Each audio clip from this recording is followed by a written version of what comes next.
Assalamu alaikum and welcome to Game Changer. I'm Brahim. In today's program, we will be talking about the recently concluded Joint Arab-Islamic Extraordinary Summit. Leaders from Arab and Islamic world participated in this summit, and the purpose was to discuss the worsening situation in Gaza as well as to discuss the future strategy. And of course, when we talk about situation in Gaza, we know that more than 11,000 civilians have been murdered so far, and out of whom 4,000 are children. The summit took place in the backdrop of widespread anger in Middle East and beyond, and the reason is the Israeli aggression.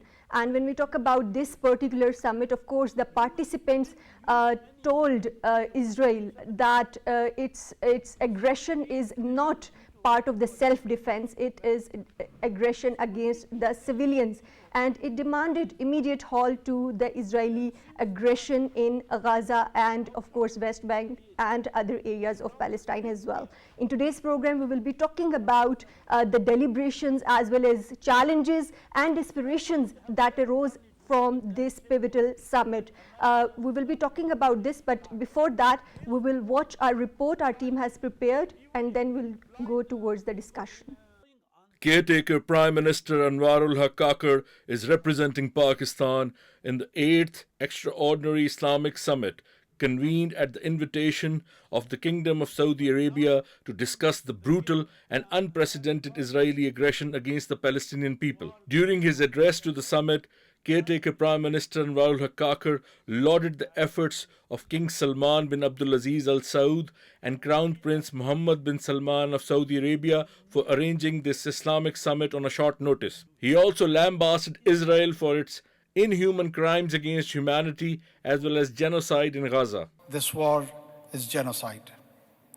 Our hearts bleed at the distressing image of slain women and children, flattened apartment blocks, bombed hospitals and schools, destroyed refugee camps, slaughtered UN officials in blazing ambulances. Israel has turned Gaza into a living hell. Caretaker Prime Minister Anwaar-ul-Haq Kakar called on international community as well as institutions like United Nations to ensure an immediate ceasefire in Gaza, which has become a living hell for innocent men, women and children. Caretaker Prime Minister lauded the efforts of some key Islamic countries to find solution of the crisis in Gaza. I deeply commend the hectic diplomatic efforts undertaken by Saudi Arabia, Turkey, Egypt, Jordan, and other regional countries to bring the escalating situation under control. Caretaker Prime Minister Anwaar-ul-Haq Kakar put across Pakistan's perspective in a forceful and assertive manner during the summit. We watched the report on this OIC Extraordinary Summit, and to discuss more about it, we are joined in the studios by Mr. Shehryar Khan, who is expert international affairs. We are also joined by Dr. Salma Malik, who is expert international affairs. Welcome to the program. Dr. Salma, let me start with you. Of course, can you provide an overview of this recently concluded OIC and Arab Joint Extraordinary Summit that was held in Riyadh? Thank you so much for having me over.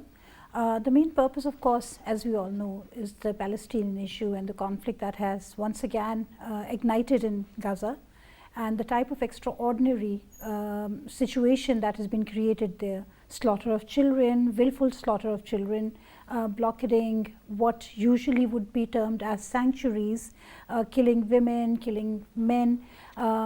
The OIC has now unanimously termed it as a genocide, and that's how it should be treated. Although when, and of course Shehryar would, I guess, talk about it a little better in terms of the legalities of the term, but when you term something genocidal, that technically means that there is a willful killing and not an accidental or unintentional killing of people of a particular genetic code or makeup and all, and that is the reason as to why Israel is doing that, to reduce the Palestinians in number, to reduce this land in number. There are reports that the Gaza is very rich in oil, and one of the main reasons as to why they want to keep the Muslims out of that area is to capitalize on all the wealth on which the Muslims are sitting, which is their ancestral homeland, which is their indigenous homeland.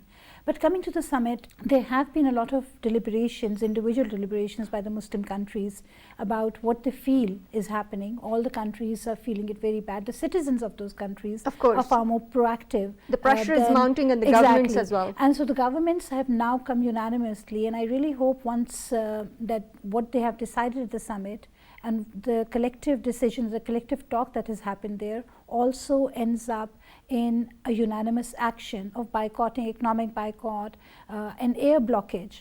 Right, so we will be several talking things. about those deliberations later in the program, but Mr. Shahyar, briefly, what's your take on the key outcomes and discussions of this Joint Arab-Islamic Extraordinary Summit? So, Mariam, according to the summit, obviously all the participants came up with a joint declaration, and they basically asked for a complete ceasefire of the one-sided actions taken by Israel against the Palestinian population. One important aspect of this joint declaration was that they rejected Israel's claim that Israel is doing this in self-defense. So that declaration has been unanimously rejected by all parties involved. Other than that, they also called Israel's one-sided actions on the population of Palestine as war crimes. Other than that, they also called for opening up the borders and asked the Israelis to allow humanitarian aid to go to the people. Other than that, respect for international law. And when Israel basically says that Hamas is using the Palestinian population as human shields, so that claim was also entirely rejected, and it also goes against the international law, in which it clearly states that if a local population there's a chance of killing of a lot of civilians, then that action should militarily not take place. So it goes against international law as well. So this joint declaration or the conference basically showed unanimity amongst all the Muslim nations. Of course, unity in the Muslim world. But Dr. Salma, in your opinion, how does this summit, the outcomes from this summit impact the situation in the recent conflict? Mariam, your question leads to the point as to so many summits have taken place. So what's so extraordinary about this summit, besides being technically labeled as extraordinary summit? This unanimous voice comes out as implementables, blocking the Israeli airspace, blocking every type of access, economic blockade, social blockade, and the Muslim countries should place joint sanctions and several other things. Soft policies, but they hurt. And when these policies hurt without a bloodshed, that means a major break to Israeli economy. Right, and that would make people respond. This was significant that shows unity, and after 12 years, Iranian leadership also visited Saudi for the common cause of Palestine. Of course, this is significant. So, Mr. Shahyar, what's your take on the recent developments that are taking place in Gaza? So, Mariam, one other important aspect of this joint declaration was that it also placed an onus on the United Nations Security Council as well. And they basically asked the Security Council to play a decisive role in showing unanimity against Israel's rise action. Above their differences. And rise above the differences and place the whole agenda of human rights on the forefront rather than one side's aggression against a civilian population. Other than that, they also asked the International Criminal Court to launch an investigation into Israel's action and basically come up with the analysis on whether this constitutes. And this stance was taken by Pakistan. This stance was taken with Pakistan as well. A lot of other countries also suggested much more severe implications of these actions. For example, you just talked about Iran's president. He basically asked the Israeli Defense Forces to be labeled as a terrorist organization because of the actions they've taken against civilian population over there. Other than that, Algeria and Lebanon also gave a view that there should be a complete oil blockade against Israel unless or until they stop their aggression against the civilian populations as well. And as you mentioned, blockage of the airspace and a lot of international pressure. They also placed onus on the United States as well, because it has a lot of influence when it comes to dealing with the issues related to Israel. And they also asked the US to use its influence over Israel to stop this one-sided aggression as well. Right. And Dr. Salma, what kind of strategies were proposed to address the root causes of Israel-Palestine conflict and to address or to prevent the future outbreaks? You see, the future outbreak can only be prevented, the several points that Sharia has also pointed out, if there is an economic blockade. Right. So long as Israel keeps getting incentivized, it is not going to stop, right? The root causes, they have been discussed, the spread of Israel, the territorial occupation of Israel, also the fact as to where it all started from, the fact that there has been a massive exodus of Palestinians, forced exodus of Palestinians from time to time over the decades.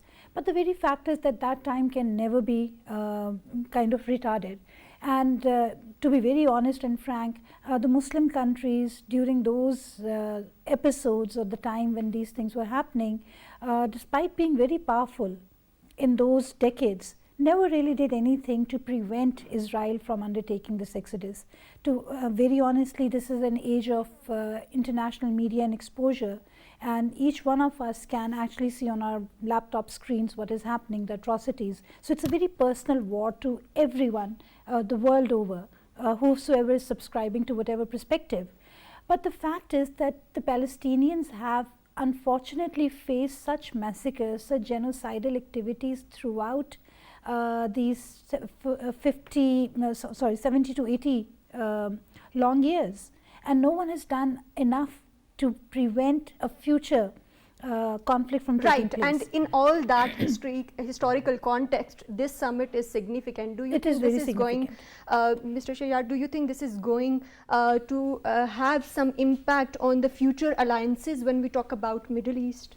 So Mariam, when it comes to the future alliances, I clearly see now that the world has been divided into black and white. And we can clearly see that the world will now move from a unipolar system to a more multipolar system, and we'll like see there are a lot of like countries will be like, you know, realigning their priorities and according to their foreign policy objectives.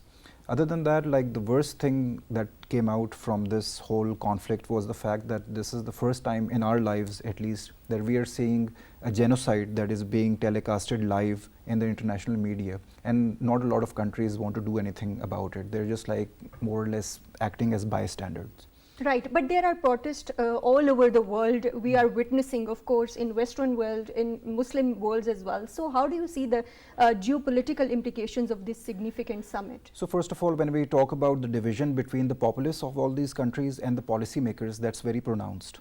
Other than that, when it comes to geopolitical implications, a lot of like the Middle Eastern countries that I'm like observing, without taking any names, they're like very worried that this conflict might, go into their countries as well.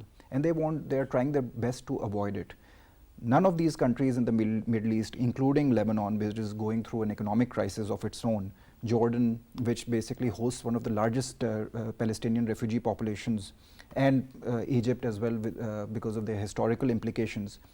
Then if we go to the GCC countries, none of these countries want this, the conflict to spill over into their own countries. So they're taking a very defensive approach as well. And when we talk about the implications or the tools that can be used to pressurize Israel to stop its aggressive campaign, those tools are not really being utilized because of this exact fear. So again, as we've like mentioned, so in that context, what are the initial reaction by the Israeli government as well as by the Palestinian government? So Israeli government is taking, especially when we talk about the joint communique coming out of this summit and the unity shown by the Muslim world. Well, Israel right now is operating, unfortunately, with complete immunity as all. But don't you think this summit shows greater unity among the Muslim world? There's definitely a lot of unity. Negating their differences that we have been witnessing in past? There is a lot of unity when it comes to declarations, when it comes Let's talk about that unity and how this can be translated into something meaningful for the Palestinians, Dr. Salma. There's a lot of unity, and that is a wonderful, positive silver lining that we can see in a very dark cloud, which shrouds the entire Palestine and Gaza and everyone involved in that. But again, the unanimity as well as being together and a collective voice would be totally meaningless unless and until they come up with implementables. You know, I mean, we can be very high on rhetoric. And what can be challenges and obstacles when we talk about making these decisions something implementable and tangible? You see, decisions? if I'm in a conference, I can be very moralistic, I can be very ethical, I can use very high, lofty words, and that makes major headlines.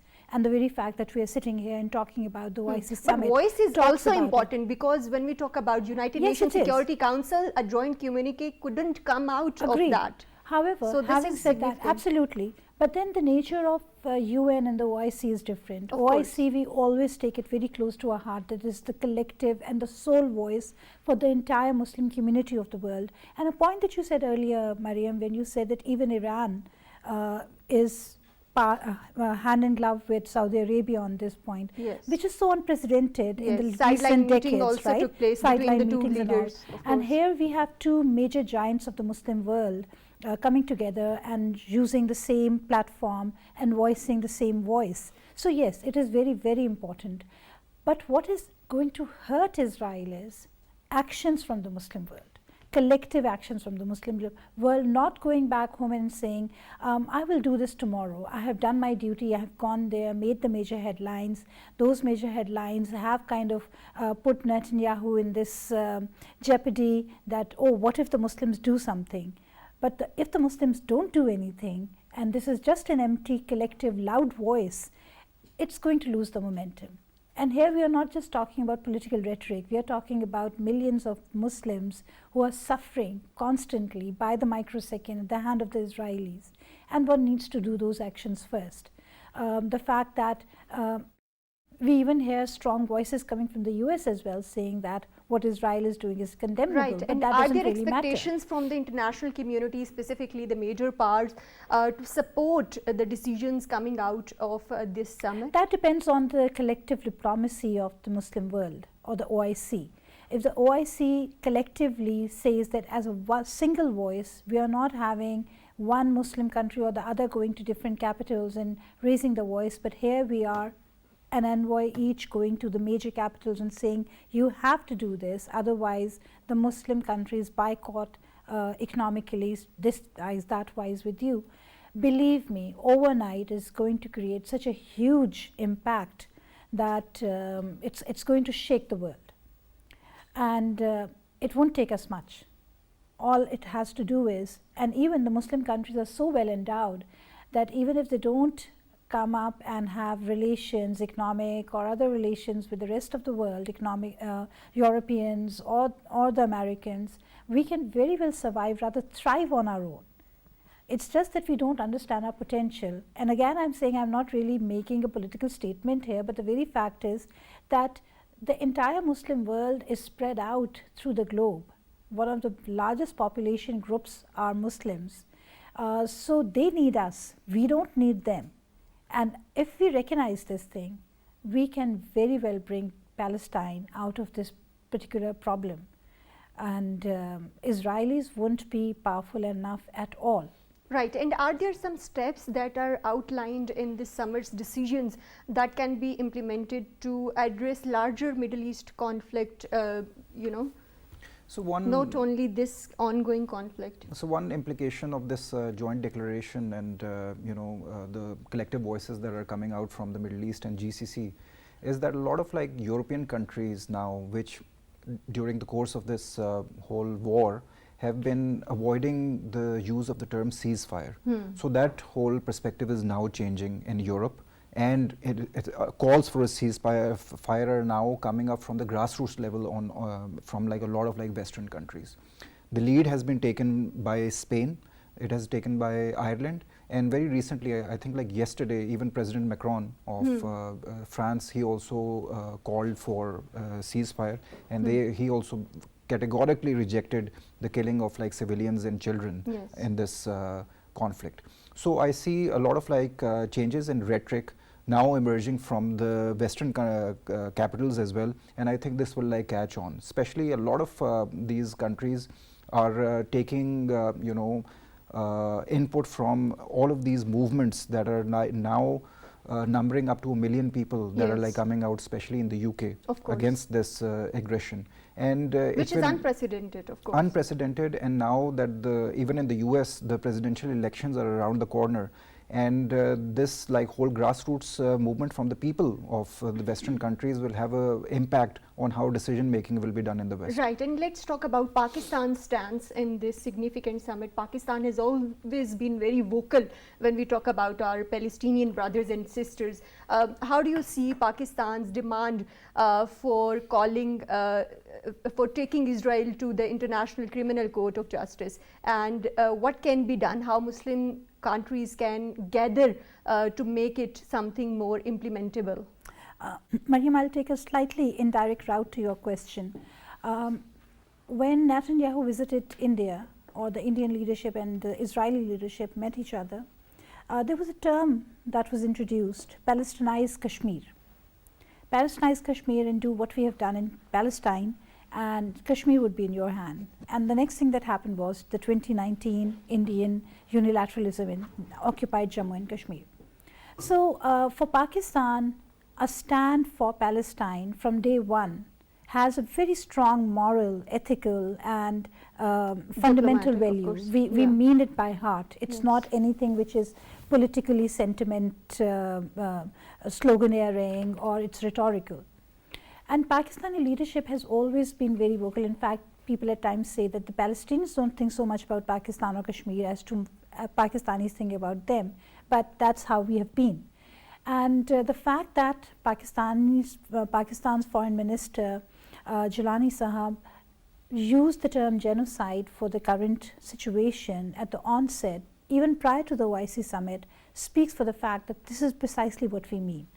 And if we do this, if the case is taken to the international court, there is a very strong and valid precedence then for the Kashmiri case as well. And the perpetrators need to be done at the international court, and speedy justice needs to be done so that there is no more children being killed, no more fathers clinging to the dead bodies of their children, no more mothers dead and the babies sitting and waiting for the mothers to pick them up and feed them. So this is not something which is fictional. This is not a figment of imagination. This is something very real. And if at a smaller scale, it is happening in occupied Jammu and Kashmir by India as well. So we really have to understand why Pakistan is so emotionally and fundamentally and by its heart invested into this Right, problem. and what kind of diplomatic efforts or negotiations can Pakistan put forward or could be engaged in to further this cause of course, Palestine and aggressive diplomacy, Kashmir as well? Using the OIC platform, not leaving that. I think every Muslim country after this particular summit should and must use the OIC platform to come out collectively and voice and raise the concerns. And Pakistan has always been very, very, alongside Turkey and Malaysia, very vocal when it comes to the concerns of the Muslim community, and especially the Palestinians. So we have done this before, prior to the summit, and we will keep on doing it individually or OIC, as I suggest, and raise the voice as much as possible on all international fora. Pakistan does not have relations with Israel, so that doesn't really change the dynamics or fundamentals. If Pakistan had relations with Israel, I'm sure we would have been one of the first to sever those terms.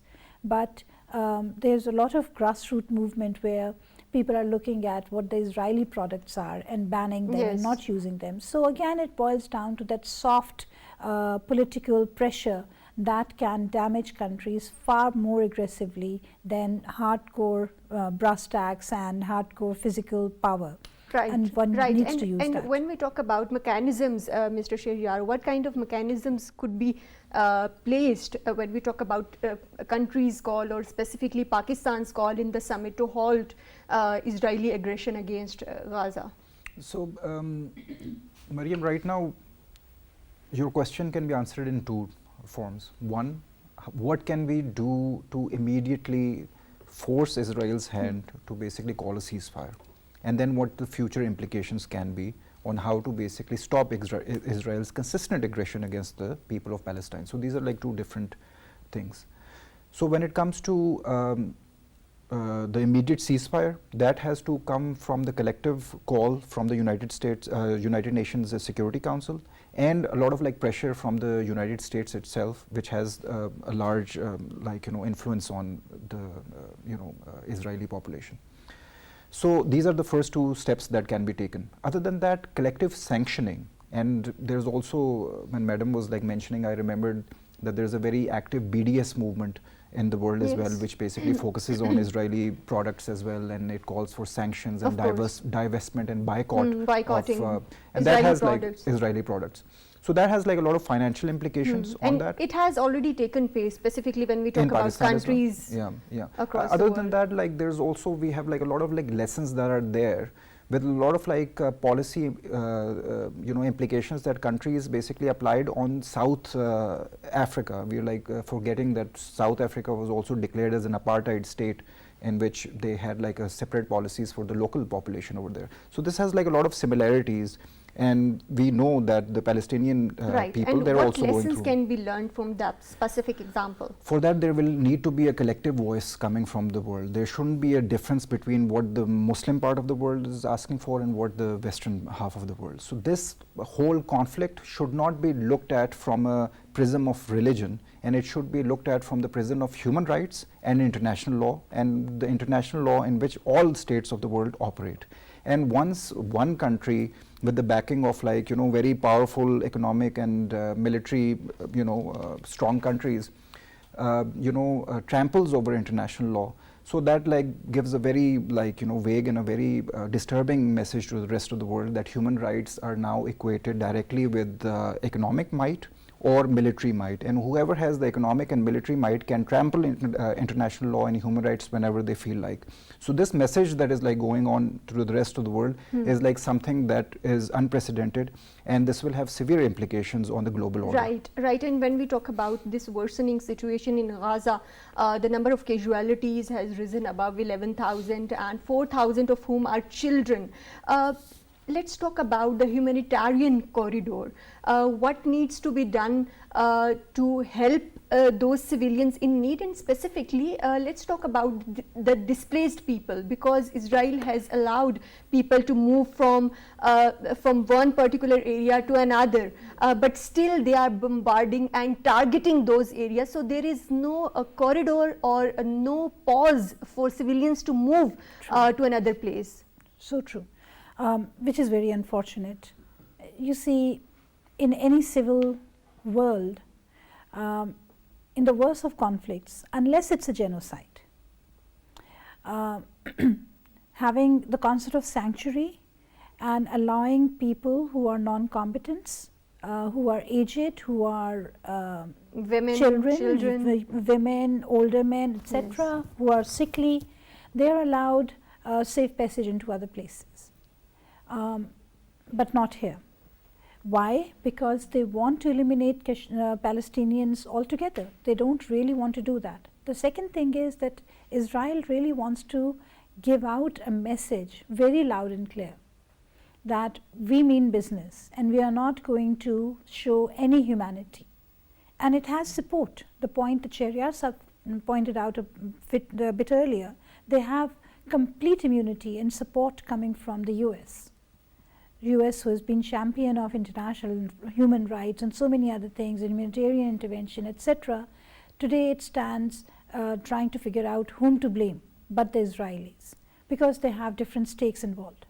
So the fact that Israel is not allowing the Palestinians to internally move or to cross border and seek asylum elsewhere or seek refuge elsewhere, from north to southern areas, of course, is very, very clear that they really don't want them to survive and go out and talk about what has happened, despite the fact that there's a lot of television what about images. The implementation of Geneva Convention, Fourth Geneva Convention of 1949? They have violated everything. Who's holding them accountable? And these are the points on which they can be held accountable. But the fact is that a child who has been killed as we speak, is the child killed? The Fourth Geneva Convention will not impact on them. What is the criteria for making them accountable to the Fourth Geneva Convention of 1949? Take them to the court, hold, the lawfaring is the best criteria, move the UN. But the very fact is we have also seen, and this is so ironic, that when Hitler was doing genocide against the Israelis or the Jews in Germany, not Israelis at that time, but Jews in Germany, the International Court of Justice or the Nuremberg trials that took place, later the Jews would say that what was the use of those trials, because they came so late, the justice became so denied and so delayed that it was better that you should not have done it. So you see that's how these things become extremely ugly, that you are not providing timely justice. You are not holding Israel accountable for the atrocities that have occurred a day before or something of that sort. Unless and until they are stopped right there and then, they'll keep on perpetuating these atrocities. Where does the human rights organizations and other international organizations stand in all this to make sure and to ensure the implementation of these laws, international humanitarian laws in this conflict zone? See, Maria, when it comes to all international humanitarian or human rights organizations, they have unanimously condemned Israel's actions with one voice. There's like no differences in opinions when it comes to Israel's one-sided aggression against the people of Palestine. Other than that, the UN Secretary General and the rest of the UN organizations, the United Nations organization that looks at Palestinian territories, they've lost over 80 people, 80 workers in this whole conflict. And when people asked, Israel and their representatives, they've come on live television and they've basically said we've like killed them because a lot of these people were working with Hamas. So this is the impunity which Israel unfortunately is enjoying, that it's without any repercussions, it's killing UN staff and then basically accusing them of being or working with Hamas. Other than that, when we talk about the whole concept of humanitarian corridor, and you yourself has basically said that even when Israel offers this humanitarian corridor, it attacks them from the air, and it kills women, it kills children. And I'm also very skeptical of this whole intention of Israel of even giving this humanitarian corridor, because as Dr. Salma has also mentioned, because they tell them to move from north to south and then they attack camps in the south. They attack camps, they attack hospitals, they attack people who are traveling by foot to these borders. A 90-year-old woman was exactly to walk. And other than that, as Dr. Salma was mentioning, that Gaza is an area which is rich in natural resources and gas especially, and I'm very doubtful of Israel's intentions of even asking these people to travel or move from this area to the other area, because I personally think that Israel wants to take over this area as well and include it in the whole idea of Greater Israel. And there are also news reports coming in that a lot of countries neighboring Israel have been offered by Israel that we'll pay your debts that you owe to IMF if you allow these people to travel and establish refugee camps in the Sinai Desert, for example. And this historically has been happening. It has happened 3 times before, that when people migrate because of threats to their lives, they're not displaced. They're not allowed to come back to that area, and Israel takes over that area and it establishes settlements over there. So what is the role of UN organizations? Of course, we have seen a joint communique coming out of United Nations and its 18 agencies, but what is the role of UNRWA? Of course, we have heard UNRWA High Commissioner as well in this summit, but practically when we see, what challenges are they facing? You see, the entire story, Mariam, boils down to the economics. There's a lot of economics when we talk about conflict. If the US, the Israelis are putting a lot of money into the UN system is going to sing their tune. And that is how it has been. You have all of these bodies. You have one of the oldest bodies on Palestine. You have one of the oldest UN commissions or missions on Kashmir. What has happened? Nothing. There would be umpteenth commissions. These are bureaucracies. More people would get jobs. More people would say the right stuff. But when it comes to a resolution that would forbid Israel from undertaking these atrocities, that would never come about. The US would never let that happen.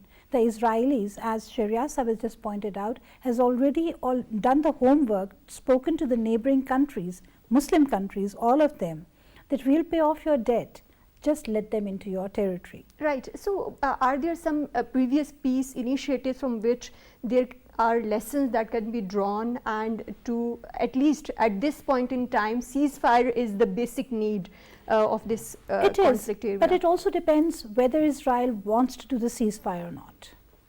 I mean, why did this happen in the first place? We say Hamas initiated it. Are we really sure Hamas initiated this?